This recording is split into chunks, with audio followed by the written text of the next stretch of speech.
Edmonton Oilers 6, Carolina Hurricanes 4. Welcome to the day after reaction with myself, Waz, Coombsy. Coombsy, how are we feeling after that win? It's always good to beat the Carolina Hurricanes It when is. you are the Edmonton Oilers. Yes. That is, no matter who you are, no matter how old you are, no matter where you were when you were watching it, seeing those bright red uniforms is a jarring thing. We all remember 2006, and it's great to see Carolina lose. It would be very unfortunate to watch them come into Edmonton and pick up a win. That still stings, even though we're, 16 years later now? Yeah. So feels good. And also another thing to point out is Carolina's many people's choice to come out of the Eastern Conference and reach the Stanley Cup final. They're probably the strongest opponent the Oilers have played so far this season. So them coming up big and picking up a win against them is a very big step in the right direction for this team. Well, Elliot Friedman from Sportsnet actually has the Oilers versus the Hurricanes in the Cup final, with the Oilers winning.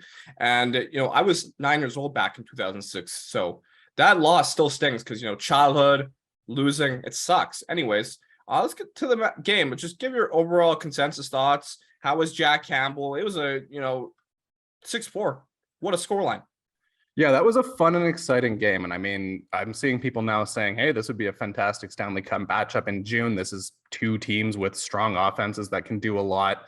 But if I was going to draw three conclusions from this win over Carolina, what I would say is the Oilers desperately needed to play a full 60 minutes in this game, and they did. So that's point one. Point number two is that this Oilers team can score goals on anybody. The Carolina Hurricanes are among the best teams in the league at keeping the puck out of their own net.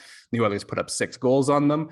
And if there's one negative to draw from the game, I mean, you obviously don't want to dwell on this too much after a win, but if there was one negative to draw is that the defense still looked pretty leaky. They allowed Carolina to get 40 shots on Jack Campbell, and that's not necessarily ideal.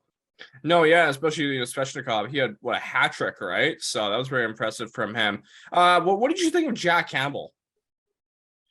I thought Jack Campbell looked steady. He made a lot of saves late in the game that were not necessarily game-saving saves because the Oilers were winning, but it was a bit of a mixed bag. There was some weak ones that he probably should have had, but he made up for it later with some huge saves. Anytime that your team allows 40 shots and you come out with a win, I think you're happy with it. Jack Campbell's had some rough starts with the Oilers so far. And when I say starts, I mean early periods in the game. I don't mean the whole outing. Like against Vancouver, for example, it was a rough start in the first few minutes, and then he got better as the game went on. In Calgary, of course, that didn't happen because they pulled him in favor of Stuart Skinner. But this was probably Campbell's strongest game, and I thought he got better as the game went along.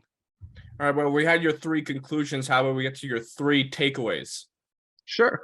So the first one was that you really needed to have a complete 60-minute game. The big conclusion everyone's drawn about the Oilers, their first 3 games, is that they started slowly. Vancouver got out to that lead.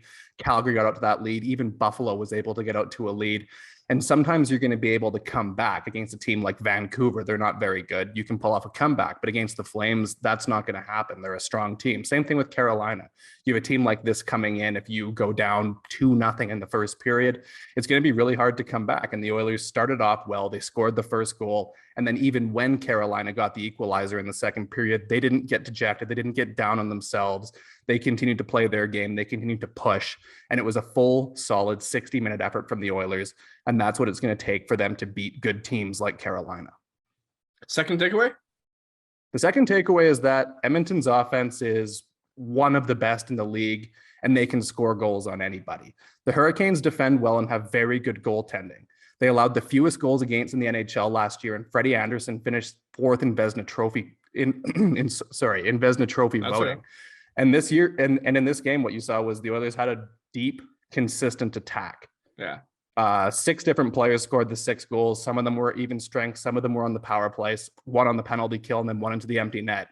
And it wasn't just one of those games where Connor McDavid and Leon Draisaitl go God mode. It was everybody.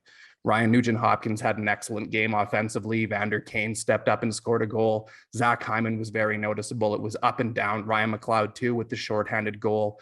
You're seeing here Edmonton has an offense that can score goals on the best opponents in the league. See, that's something I actually noticed throughout the game, was we were scoring goals, but it felt like it wasn't McDavid and Draisaitl. It was the majority of the top 6 scoring, which is great to see because so many people harp on the Oilers being a 2-man team, 1-man team, not getting any depth scoring. I didn't think this was the case this game. I mean, sure, Ryan McLeod, he's a bottom 6 player. He got a goal. So overall, complete offensive game from the Oilers, I would say. It's defensively, obviously, there was a lot of cracks, but let's get to your third takeaway.